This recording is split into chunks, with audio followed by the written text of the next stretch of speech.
Hello, मैं हूँ Shanta. Join me on this episode of me you and life. एक young man मेरे पास आया क्योंकि वो कानून के लपेटे में आ गया था। उसको मेरे पास एक कंसल्ट के लिए अपॉइंट की गई। वो पहले इधर उधर की बातों में लगा रहा। जब मैंने कहा कि बताओ तुम कौन हो और क्यों तुम यहाँ कानून के पकड़ में आ गए हो, तुम अच्छे घर के लगते हो, फिर ये सब क्यों? वो थोड़ी देर चुप था। फिर उसने कहा, मैं सच एक अच्छे घर से था, लेकिन 15 साल पहले सब कुछ बदल गया। फिर से साइलेंस। थोड़ी देर बाद बोला, मैं भी तंग आ गया हूँ ऐसे जीने से, पर मैं क्या करूँ? मुझे कोई रास्ता नहीं मिलता, नहीं दिखता, क्या करूँ? मैंने उनसे पूछा, क्या मुझसे शेयर करोगे? तुम्हारे घर जब सब कुछ अच्छा था तो कैसा था? कुछ अपने बचपन के बारे में बताओगे? वो मेरी तरफ देखा। उनके आँखों में एक चमक सी आ गई और वो बताने लगा। वो अपने माता पिता और एक भाई जो थोड़ा हैंडीकैप था और एक बहन के साथ रहता था। पिता उसका शराब की आदी थे। माँ भाई जो हैंडीकैप था उसकी देखभाल करती। वो सब बच्चों को संभालती थी।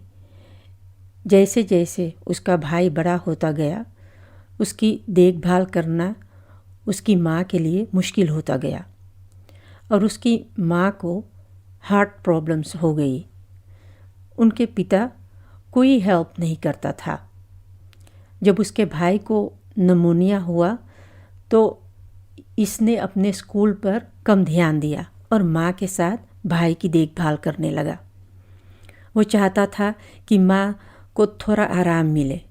वो अपने माँ से बहुत प्यार करता था। उसको बहुत दुख होता था माँ को दुखी देखकर।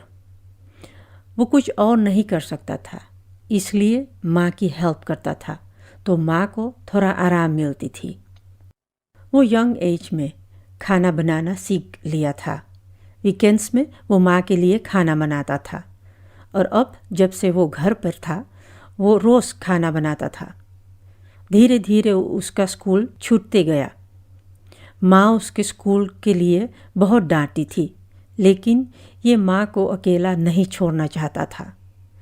और माँ सच अपने हैंडीकैप बेटे को अब अकेले नहीं संभाल सकती थी। ये लड़का बहुत खुशी पाता था अपने माँ के हेल्प करने में। वो अब सारे घर और भाई को संभालता था। माँ रहती थी साथ, लेकिन ये सब करने लगा और उन्हें बहुत सुख मिलता था ऐसा करने में। हैंडीकैप भाई को निमोनिया इसलिए हो जाता था, तब रातों को भी उनका ध्यान रखना पड़ता था। इस बार भाई कुछ ज़्यादा बीमार था। माँ इसको लेकर कुछ ज़्यादा परेशान था। एक दिन सुबह माँ के साथ मिलकर ये भाई की सेवा करके और अब किचन की तरफ जा रहा था तो माँ ने चिल्लाकर इसको आवाज़ दी। जब ये माँ के पास पहुँचा तो माँ गिर रही थी। इसने माँ को संभाला और फ्लोर पर बैठ गया, माँ का सर अपने गोद में लेकर। उसने पिता को आवाज़ दी कि एम्बुलेंस बुलाइए। उसके माँ उसको देखता रहा। उसकी आँखों में से आँस निकल रही थी, लेकिन कोई आवाज़ नहीं थी। वो कुछ बोलती नहीं थी। कुछ पल के बाद उसकी माँ गोद में दम तोड़ दिया। थोड़ा देर वो चुप रहा, आँखों में आंसू भरा था। कुछ देर बाद मैंने उनसे पूछा, क्या तुम शेयर करना चाहोगे कि उस वक्त तुम क्या फील कर रहे थे?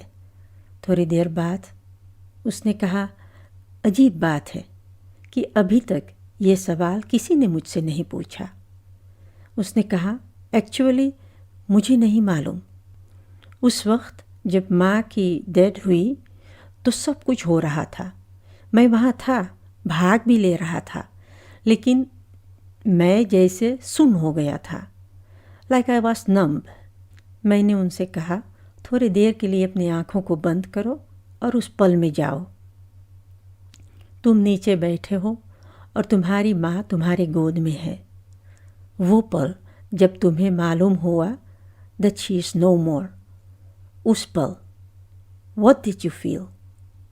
थोड़ी देर बाद वो रोने लगा और उसने कहा, मुझे लगा सब कुछ हो सकता है, लेकिन माँ नहीं मर सकती। माँ मुझे अकेला नहीं छोड़ सकती है। माँ, अब मैं क्या करूँ कि तू वापस आ जाए। जब वो लोग माँ को मेरे गोद में से उठा रहे थे तो मुझे अंदर से एक डर आया। मैं वो पल अब भी फील करता हूँ। कितना दर्द था, अब मैं उसे रियली फील करता हूँ। उसने कहा, ये बात मैं पहली बार किसी के साथ शेयर कर रहा हूँ। मैं खुद भी कभी इस पल में वापस नहीं गया। Oh my God, he said, कैसे एक बच्चा अपने माँ को छोड़ सकता है? और वो जी भर कर रोया। इतनी छिपी हुई व्यथा उनमें था। यही बात उससे बार बार गुस्सा कराता था। वो रेस्टलेस फील करता था और उन्हें पता ही नहीं था कि वो क्यों ऐसा फील करता है। जब किसी अपने के डेथ होता है तो हम शोक मनाते हैं। ये शोक हमें एहसास दिलाता है, महसूस कराता है कि कुछ बदल गया है, कोई बिछड़ गया है हमसे। इसके लिए हमें वक्त निकालना चाहिए, इस समय से गुजरने के लिए। इसके थ्रू हमें जाना पड़ता है, वरना ये हमारे अंदर कहीं छुप जाता है और ज़िंदगी में कई मोड़ पर ऊपर आता है, अलग अलग इमोशंस, फीलिंग्स में। हमारे बिहेवियर पर असर होता है, हमारे जीवन पर असर करता है और मोस्टली हमें पता ही नहीं होता है कि ऐसा क्यों हो रहा है हमारे साथ। Grieving after loss is so important. Often people want to skip it, but you can't make grief go away or pretend it's not there.